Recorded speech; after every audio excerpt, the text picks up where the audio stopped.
Most people with sleep problems are doing the wrong things. They track their hours, they try every supplement, they follow every sleep hygiene rule like their life depends on it, and still nothing really changes, not long term, because these 7 sleep habits that fix 95% of sleep problems are not surface level habits. They are deeper. They are nervous system habits, identity habits, and nighttime response habits. And now, as a sleep coach who has helped thousands of others, I'm going to show you these 7 sleep habits that fix sleep at the level where it is actually broken. These are not the tips you've heard before. No avoid caffeine, no turn off your phone, no keep your room dark and cool. So pay close attention to habit number 1 because it's the habit almost nobody ever gets around to, and it's the one that determines whether your results are permanent or temporary. Starting with habit number 7, this is the one that I'm super excited for you to discover because once you start doing it, you will wonder why nobody told you sooner. Habit 7 is empowering self talk. Most people who struggle with sleep are incredibly hard on themselves, and I was no different. I would get out of bed after a rough night telling myself, oh, I didn't sleep enough. Today's going to be awful. I can't function like this. Why can't I just sleep like a normal person? How much longer can I live like this? But if your best friend called you and said, I didn't sleep well last night, you wouldn't say, wow, that's terrible. Today is going to be a disaster for you. No, you would say, you're going to be okay. You've gotten through days like this before. Just take it one step at a time.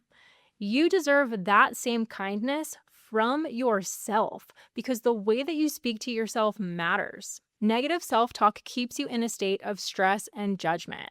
And stress and judgment are the opposite of what your body needs to sleep better. But compassion, grace, and patience with yourself, that feels safe. And safety is exactly what your body needs to finally relax. So start being your own biggest supporter. Pump yourself up on the hard mornings, especially. Talk to yourself the way that someone who truly loves you would. And honestly, here's the best part about this habit. It feels good. It feels so much better to be kind to yourself than to beat yourself up. So this should be the easiest habit to change because once you start, you won't want to stop. If this is the habit that you need most, write down this affirmation. I have gotten through this before and I can get through it again. And once your self talk starts feeling safer, the next habit is about what to do with your mind once you're actually in bed. Habit 6 is to return to the present moment. Anxiety lives in the future, but sleep happens right here in the present. You can't fall asleep while your mind is living in tomorrow. So here's the habit. When you notice your mind wandering, and it will because that's completely normal, all you do is you catch it and you gently bring it back to right now where you physically are in your bedroom. Every single time you notice that your mind has wandered and you intentionally bring it back to the present moment, you are actively retraining your brain. You are building a new neural pathway. You are teaching your nervous system that the present moment is actually safe to be in. One of the simplest ways to do this is actually use your senses to anchor yourself in the present. So, feel the weight of your body on the mattress. Feel the texture of your sheets. You can intentionally use an essential oil diffuser to be able to bring your attention back to the smell of it, right? You can't be anxious and fully present at the same time. So the moment that you redirect your attention to something real and physical, then the mind naturally starts to quiet down because you're showing your nervous system, hey, look where I am. Nothing bad is happening here. Everything is actually fine. And from that place, that is when sleep can come to you naturally. So habit 6 was about what you do with your mind at bedtime. But habit number 5 is about what you allow into your mind before the night even begins. Habit 5 is to protect your mind at all costs. Your brain doesn't wind down based on whether there's a screen in front of you. It winds down based on what it is being fed. And there are really 2 pieces to this. Piece number 1 is that at night, it's not about screens. It's more about the content on the screens. You can absolutely watch TV before bed. You can be on your phone. Just be intentional about what you're consuming. And if you do notice your mind getting too stimulated, then by all means, cut yourself off. You know yourself best. But overall, in general, if you're watching Dancing with the Stars or, a comedy or something lighthearted, your brain gets the message that the world is safe, people are having fun, life is good. But if you're watching intense crime thrillers, hearing stressful news stories, or getting sucked into comment sections on social media, your brain responds to all of that as well. It doesn't know that those things aren't relevant to your day-to-day life. It just feels like something is wrong, so your brain stays alert accordingly. And piece number 2 is that what you feed your mind during the day matters just as much. This is the part that people don't talk about, and it might be the most important piece of all of this. If you're starting your morning getting the latest updates on stressful news stories, and then you spend your lunch break doom scrolling and reading or watching the news again, your nervous system is going to be in a low-grade state of stress all day long, and that stress just doesn't disappear when you get into bed and close your eyes. The point is to be more selective and step away from content that activates you in a negative way and intentionally fill that space with things that actually uplift you.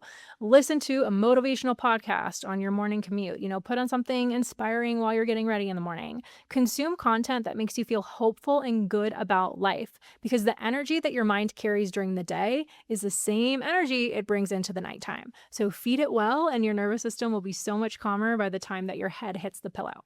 Habit 5 was all about protecting your mind from too much stimulation, and habit number 4 is about emptying out what your mind is already carrying.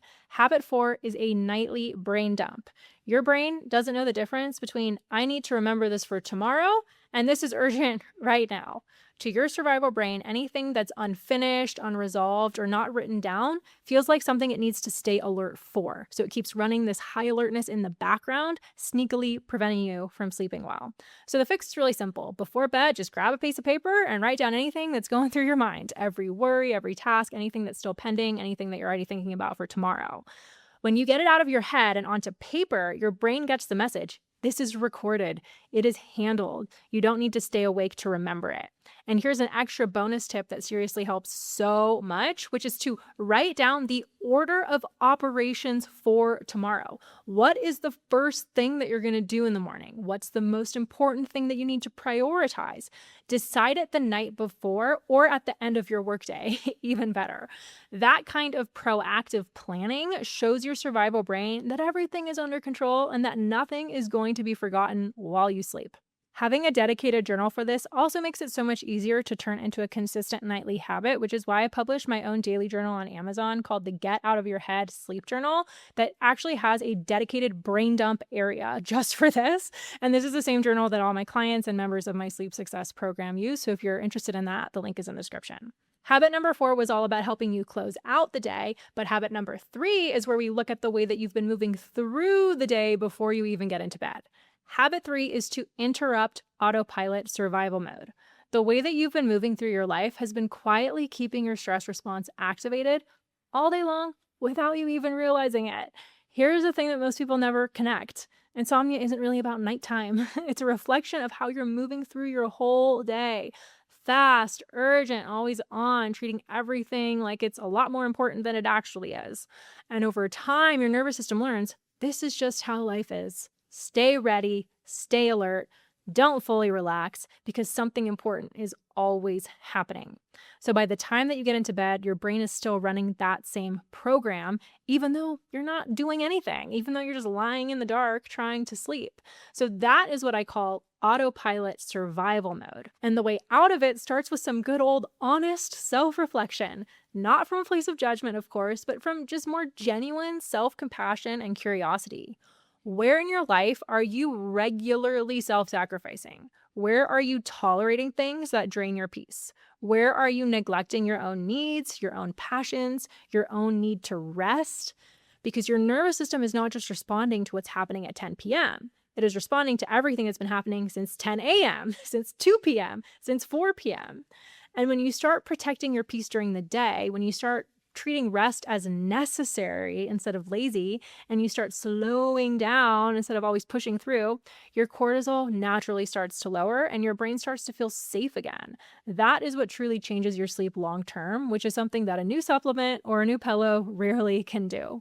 Quick side note, if you've been struggling with your sleep for months or years, make sure you also watch my free Masterclass too. This is where I go deep into the exact strategy I teach my clients to end chronic insomnia for good, including the subconscious ways you've been accidentally sabotaging your sleep without even realizing it. That link is in the description. And once you see that insomnia is not only about nighttime, habit number 2 changes how you relate to the whole problem entirely. Habit 2 is to treat insomnia as a signal, This habit will completely change how you relate to your sleep struggles because insomnia isn't really a sleep problem. Your body didn't just forget how to sleep. Your brain is actually doing what it thinks you need. What's actually happening is your nervous system is trying to get your attention. It is sending you a signal, and that signal is telling you something about your life or even your personality that maybe needs to shift a little bit. Think of it like a warning light on your car dashboard. You wouldn't just cover up the light with a piece of tape and keep driving. You would pause and you would ask, okay, what is this actually telling me? That is the habit. Every time sleep feels hard, instead of immediately jumping into, how do I fix my sleep? Get curious about it and ask, what is this signal pointing to? Because when you look honestly at the times that your sleep first got hard, there was almost always something else going on. Stress, a big life transition, grief, a period where you felt like you had to hold everything together. The common theme is that it was most likely a time when your nervous system learned that staying alert was safer than letting your guard down. Your brain was not wrong to respond that way. It was doing what it knew how to protect you. So the real work isn't fixing your sleep. It is asking, what does my nervous system need right now to feel safe? Where in my life am I still running on high alert? What relationships, habits, or situations might be keeping me stuck, and what might need to shift? And to give you some inspiration that this really works, here are some testimonials from members of my sleep success program who were able to completely turn their sleep around. You can pause the video if you'd like to read through these. And once you start asking those honest questions, habit number 1 becomes the identity shift that ties everything together. Habit 1 is to see yourself as someone who sleeps easily.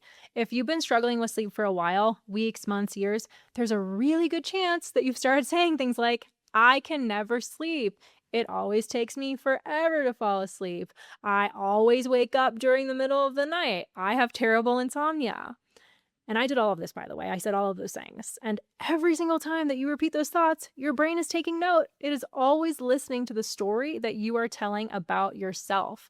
And then your brain starts looking for evidence to confirm that story you've been telling in a self-reinforcing loop. This is the loop that most people never see for what it is because they're too dizzy spinning around inside of it. It always starts with just one bad night, which causes you to worry if it will happen again. So you start trying harder to make sure that you'll get good sleep. And when that doesn't work, you experience even more frustration.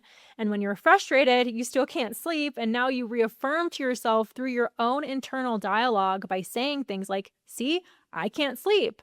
And the identity is just reinforced over and over again. Now, here's something worth being really honest with yourself about. A lot of us, and I completely understand this because I did the same thing, we start talking to the people around us about our sleep struggles, your friends, your family, your coworkers. And that makes total sense because you want to feel understood.